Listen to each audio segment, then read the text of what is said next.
Bismillahirrahmanirrahim. I am Muhammad Zafrullah and course title is Analytical Chemistry, and this is our second lecture about air analysis and environmental samples or sampling. Key concepts which we will discuss in this lecture is that air sampling and environmental sampling.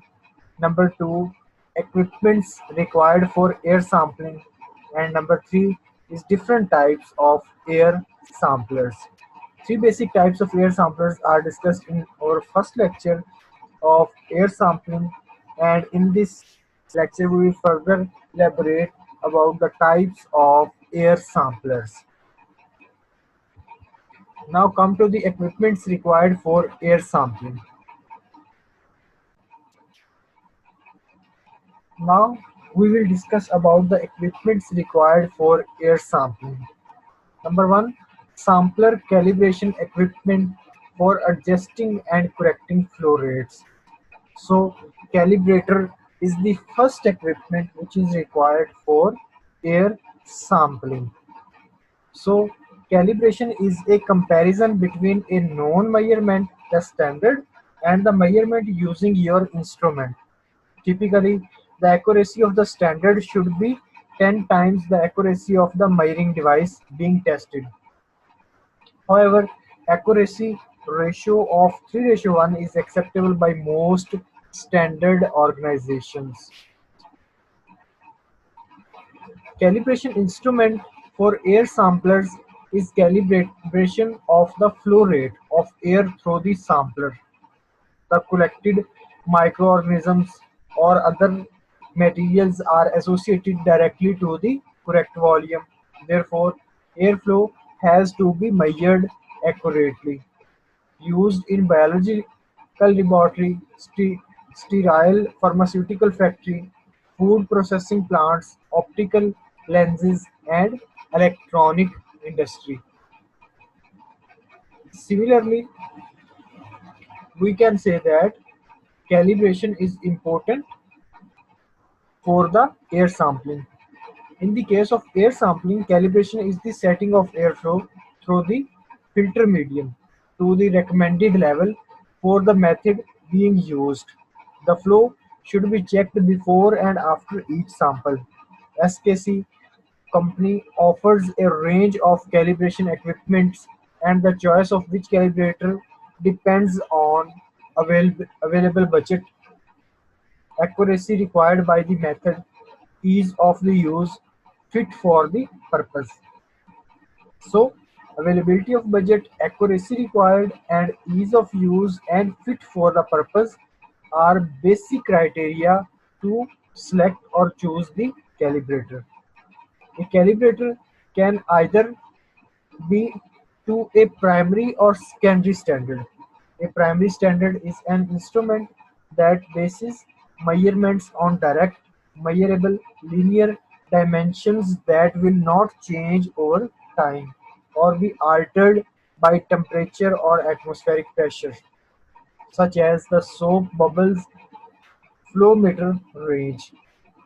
Secondary standards devices base their calibration upon primary standards and may be affected by temperature, atmospheric changes, and mishandling. They can be used to obtain accurate, reliable measurements of pump flow rate if their calibration can be traced to a primary standard and they are handled with reasonable care. SKC company also offer a calibration service for your air sampling pumps. Air sampling equipments such as mass air sampler or microbial air samplers are commonly used in laboratory and production environments to ensure air quality remains within compliance of regulatory standards. Many air sampling units are designed to detect any presence of bacteria or contaminant materials such as mold. which may affect quality and pose a risk to health. They are frequently used in clean rooms and sterile environments throughout several industries such as food and beverages, life sciences, and even in the production of electronics or other consumer products.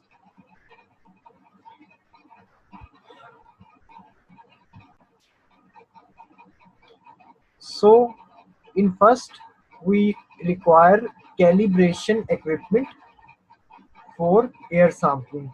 Number two, sample media, which may be resin jars and tubes to collect air samples.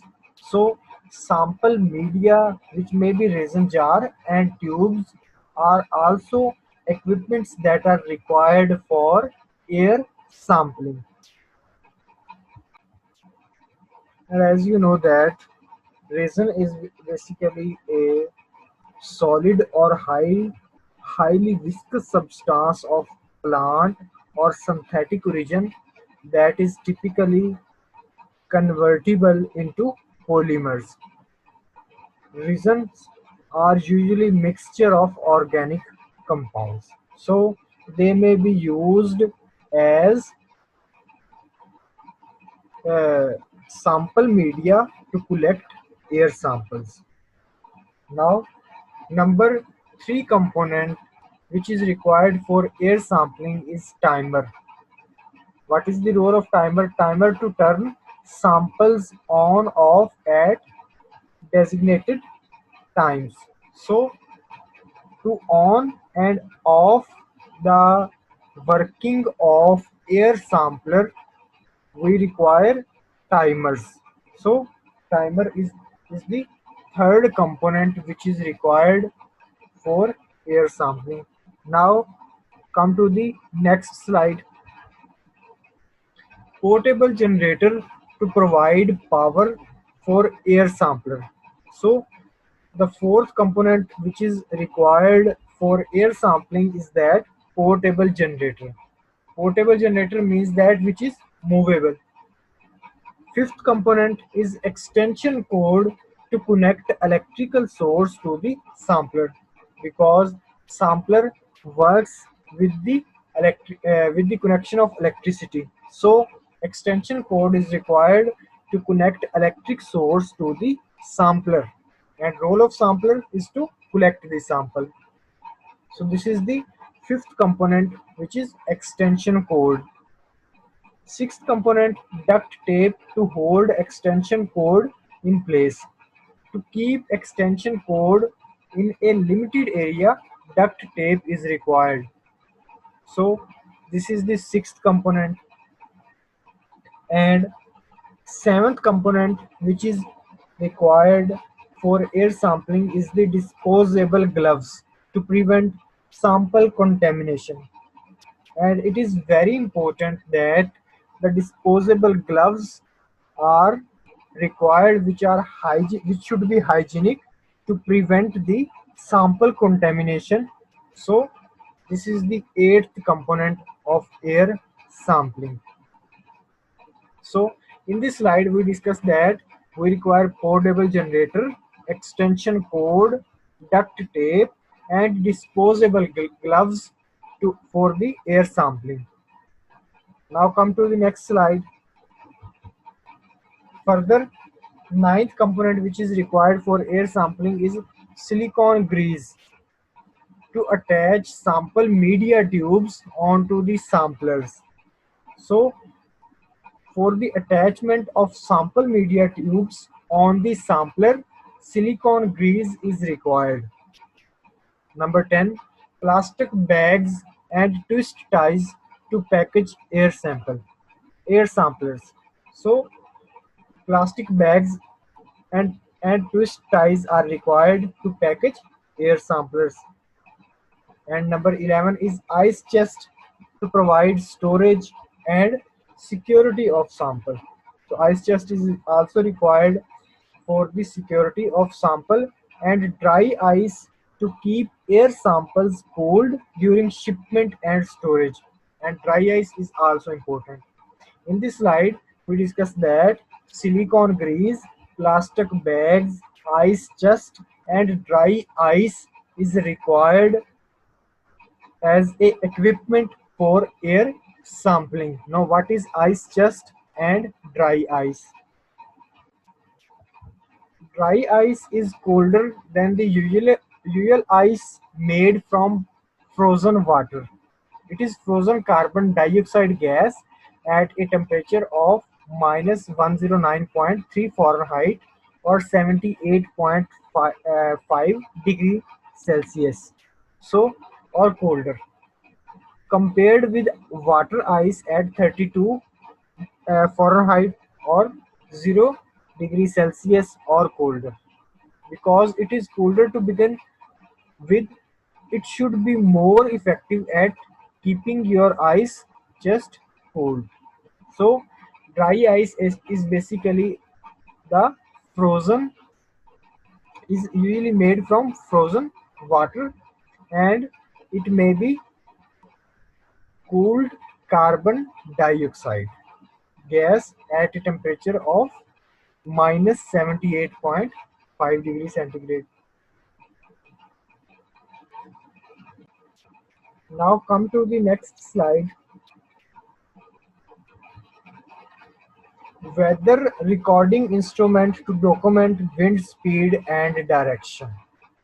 So while performing an experiment in which we collect air samples with the help of air samplers, it is important to note the weather conditions. So weather recording instruments to document wind and direction of wind is also important. Next, field notebook to document personal field locations and events is also important, in which we mention our results, times and other things. So field notebook is also necessary. Next, label tape to mark and identify sample container. Label tape is also required to mark and identify sample containers. As you know that weather conditions are measured at weather stations, but we require weather recording instruments from where we have to collect the air samples. These stations contain a variety of instruments to record weather data. Hydrometer are a special type of thermometer that measures humidity by calculating the water vapors in the air. There are many different instruments that can be used to measure the weather. Some examples are the thermometer, hygrometer, anemometer, barometer, rain gauge, and the wind vane. So they are different instruments which measure weather. So in this slide, we study that weather recording instrument, field notebook to document events, and label tape is required as an equipment for air sampling. Now come to the next slide. In this slide, we will discuss about the collecting the sample. A hand-on practice session may be necessary prior to operating air sampling equipment. So to calibrate or to get more better results, a hand-on practice is required before start of air sampling equipment. Determine the best trapping medium for the chemical of interest by consulting with the analytical lab, scientific literature, or sampling material guides available from vendors. So we can say that best trapping medium which can trap your required analyte or pesticide or any other contaminant in the air, we have to decide prior that which component or which trapping medium is best for your analyte or pollutant or contaminant or any other substance. So it is important to discuss that the component which is being studied is or trapped by the trapping medium suitable for the trapping medium. So it can be consulted from the analytical lab, scientific literature, or sampling material guides which are available from vendors. As we discussed that vendor is a person or any company which provide us materials, chemicals, or equipments. So these are called vendors. Now come to the next slide. Here we will discuss about different types of air samplers. This is the high volume air sampler. This is exhaust tube, and from here we can control flow of sample. These are the resins jar where sample is trapped, and in high volume air sampler it is about 1 meter in length. So this is the air sampler which can collect large volume of air. That's why it is called as high volume air sampler. Now in low volume air sampler, we use resin tubes instead of resin jars because in resin tubes, small amount of sample is trapped and small trapping medium is attached in the resin tube. So it is low volume uh, it is low volume container and low volume is trapped with the resin tube, and its height is 0.5 meter. It's called low volume air sampler because it collects less amount or low amount of air or sample. Now come to the next slide. Different types of air samplers. There are two basic types: high volume, in which we use resin jar, and here the resin layer is 125 ml resin, while in low volume we use resin tube instead of resin jars, and the resin layer which is about 15 ml thick. So you can clearly see that the resin jars contains more resin.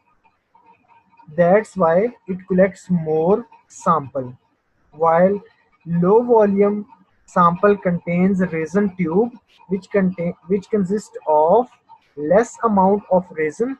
That's why it collects less amount of sample. So this is the difference between resin tube and resin jar, or high volume samplers and low volume samplers. Now come to the next slide.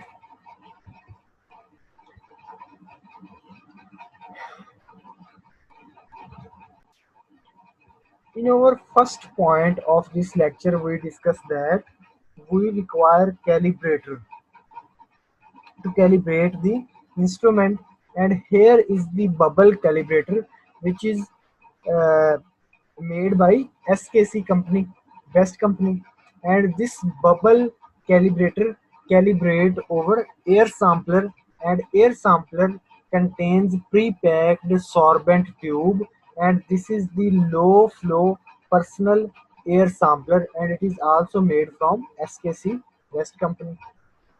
So this is the calibrator which is connected prior to the experiment. So this is the whole process. Before start of experiment, we calibrate, we identify the site where the air sampler is fixed. After that, the uh, distance of air sampler and generator is kept in such a way that the uh, fuel that the uh, gaseous components released from the generator cannot interfere with our sample. Similarly, we require notebook, and other equipments which facilitate in collection of samples or air samples. Now come to the next slide. Use a new pair of disposable latex, plastic or rubber gloves when handling sampling materials. So gloves are required. Sample tubes and jars both are used as sampling medium, can be wrapped with aluminum foil to help prevent chemical breakdown by sunlight. So aluminum foil prevents over resin jars and resin tubes from the sunlight. So we require gloves and aluminum foil. Now come to the next slide. Be certain that the electrical power source is reliable. Use portable generators when necessary and position them a sufficient distance away to avoid drawing exhaust fumes into the sample containers.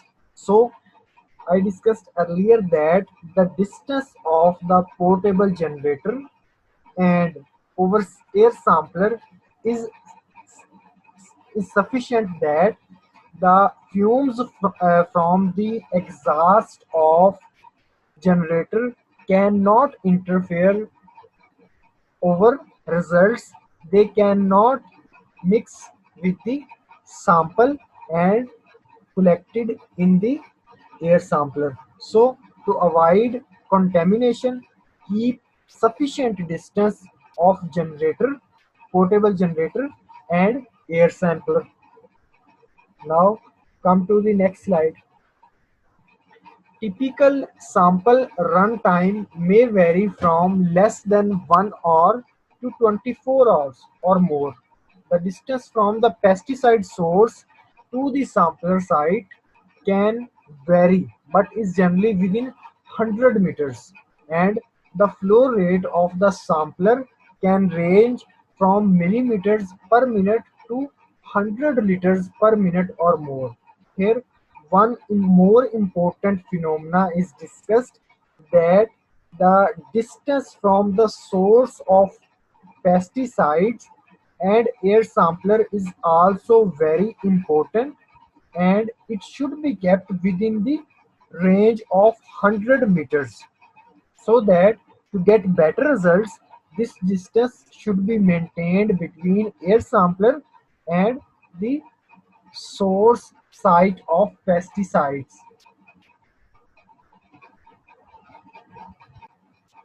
Now come to the next slide.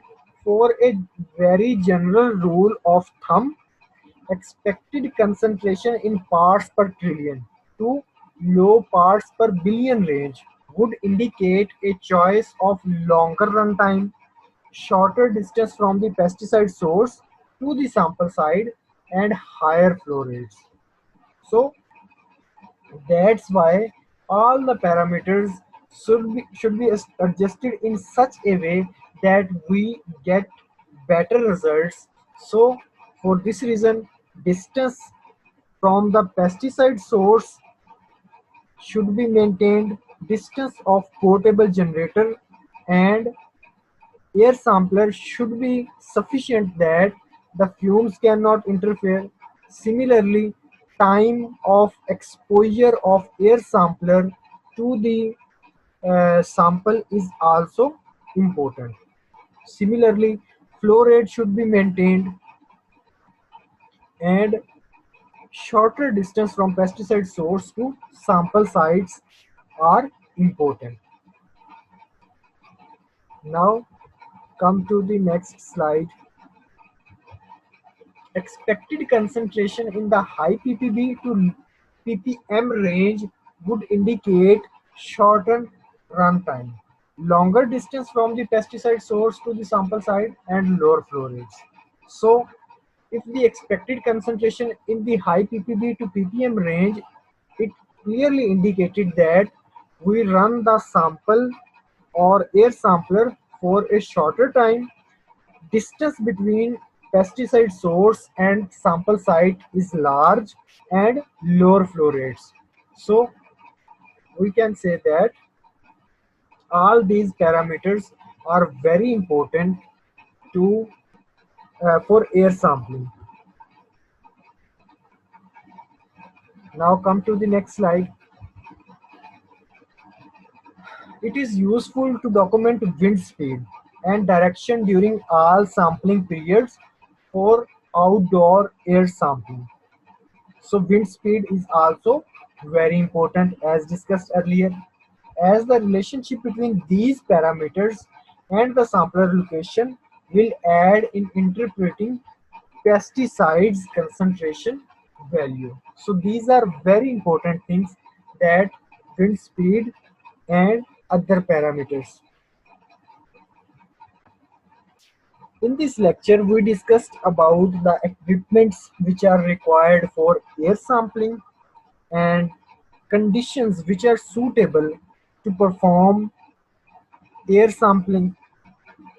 As we discussed earlier that three steps are involved in environmental sampling.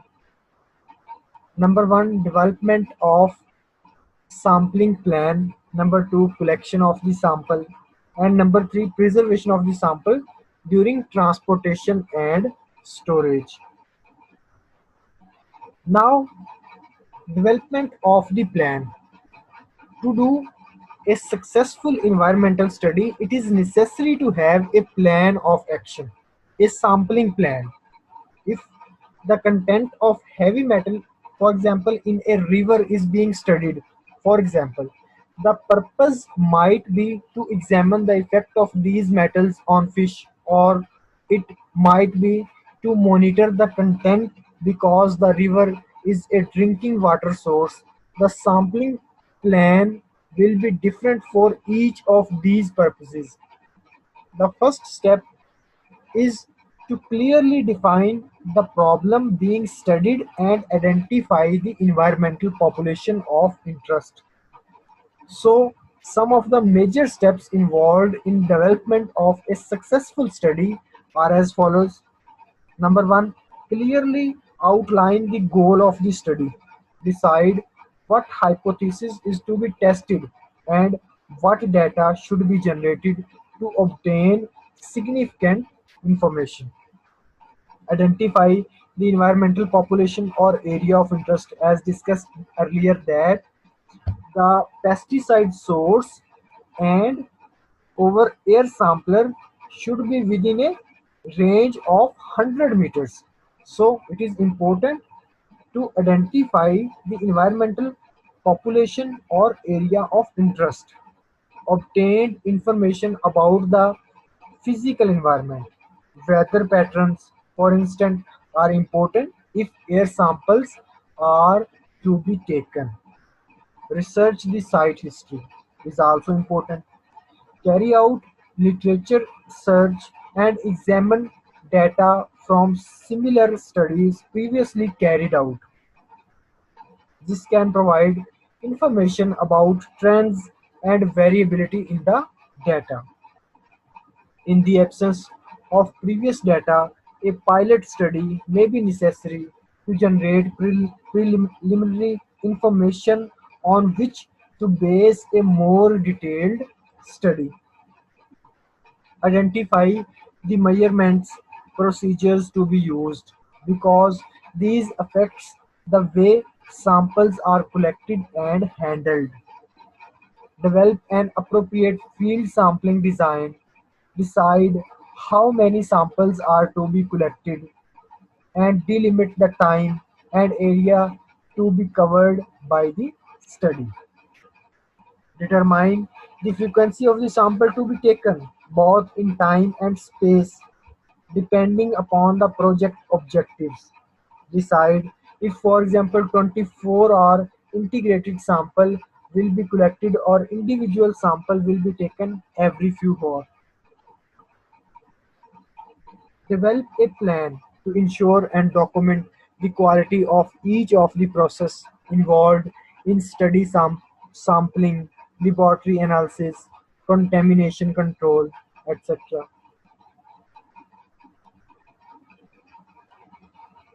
Once the sampling and analysis are complete, assess the uncertainty of the measurements. After that, we will perform statistical analysis on the data, determine mean concentration, variability, and trends, or we can apply different tests to identify the concentration of contaminants or pesticides. At the end, evaluate whether study objectives have been achieved. If not, additional work may be necessary to provide the needed information. Similarly, sampling strategies are also very important. When it comes to sampling, the essential questions are where to collect the sample, when to collect them, and how many samples to collect. Most environmental measurements domains are larger, and it is not easy to answer these questions. So, all things are important in environmental or air sampling. Now come to the next slide. Here is the assignment. Find out the factors which affect air sampling. There may be different factors. Some of the factors are discussed above, and find out other factors which affect air sampling.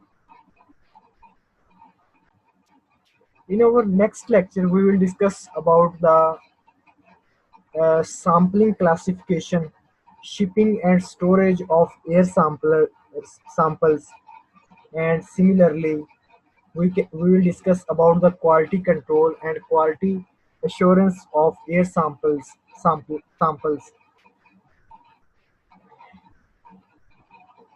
We will discuss about the sampling strategies. There may be different sampling strategies. Similarly, systematic sampling, random sampling, judgmental sampling, stratified sampling, result sampling, continuous monitoring, and similarly we will discuss about the types of sampling.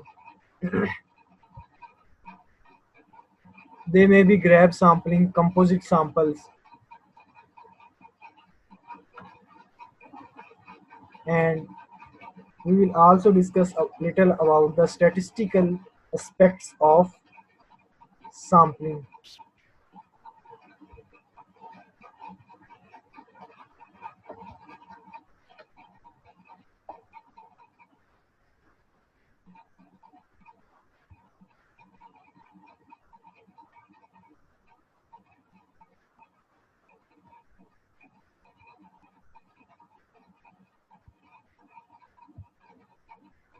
This is all about of our lecture number 12, lecture number 2 of air sampling. Thank you. Allah Hafiz.